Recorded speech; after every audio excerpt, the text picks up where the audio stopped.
Hi everyone. I hope you're having a great week and we're ready to start our week 2, What is Language?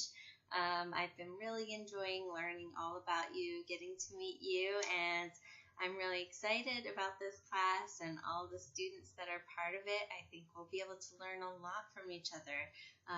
You speak a lot of interesting languages and bring some really unique and interesting language backgrounds to our study of language this year. So as you can see, under week 2, I've posted a comic which at the end of it says, "Why aren't babies born speaking English?" So it's funny, right? You know, I have a baby right now and I'd love for him to be able to tell me what he needs and what he wants. But then again, on the other side of things, what if babies were born speaking English? I mean, we live in a big world where people speak all sorts of different languages. So how would that work if every baby was born speaking English? Well, then you say, well, what if they were just born speaking the one language that the family speaks? What if families speak multiple languages? What if they live in a border zone? What if they live in an area where it's important to speak 3 or 4 different languages to communicate and be successful in that area? And also, on the other hand, the way they are born, way we are all born, with our brains, we'll learn more about this as we go through the year, through the semester rather, is that we're programmed to learn a language through social interaction, and that way it allows us more flexibility with the types and styles of languages that we're able to adapt and learn from. So it's really a fascinating process. And in the reading, I just wanted to highlight a few important facts that we learned. So the first half of the reading of the chapter goes through some different definitions that are really important for us to be able to analyze language moving forward and getting ready for your final research paper and project. One that I wanted to highlight is phonemes and allophones. Okay, this can be kind of tricky. So one phoneme, like peep, in the reading can have several allophones or several variations in the way it's pronounced. So the example they give is pit and spit. Okay, so you put your hand in front of your mouth like this and you say pit, spit, pit, spit. You know, with one you feel that puff of air. Pit, pit, spit. Okay, so you feel the puff of air when you pronounce it one way and not the other way. Well, for us, that's just an allophone, meaning, well, that's just a slight variation. It's kind of like an accent. It doesn't mean something different. A phoneme is where it impacts the meaning. So when I was teaching English in Brazil, I experienced this in a very vivid way that I still remember. I was trying to get my students to learn the color red.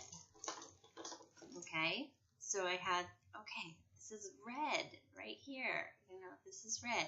Well, they would pronounce it head. Okay, some of you might know that in Portuguese, it's very common to use a different type of R to pronounce things like Rio. They don't actually say Rio. They'll say Rio de Janeiro, Rio, instead of Rio.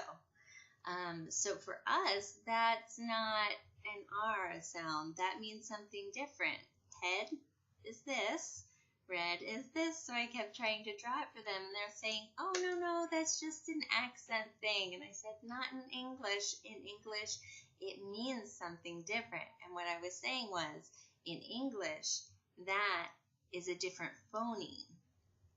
Okay, it's not an allophone, although for them, it is an allophone. It's just one of the ways of pronouncing the R.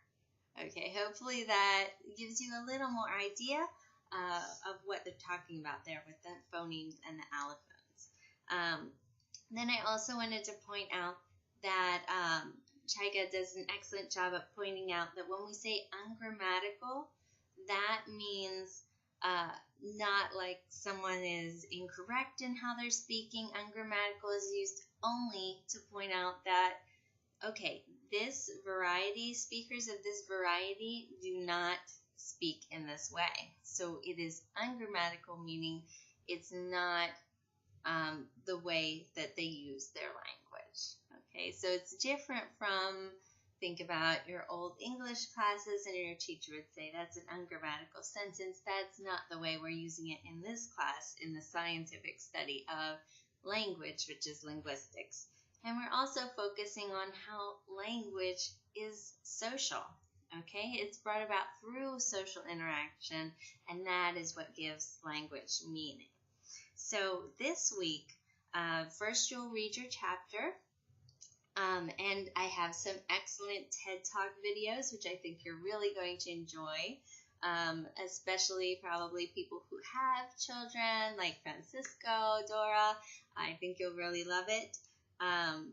Then we have a quiz coming up, so by Wednesday you should have those readings completed, and the videos as well to do the quiz and your 3 responses to the discussion questions. By Friday, you should respond to at least 2 of your peers. And then by Sunday, you have the assignment, which will be, again, I think, a really fun assignment.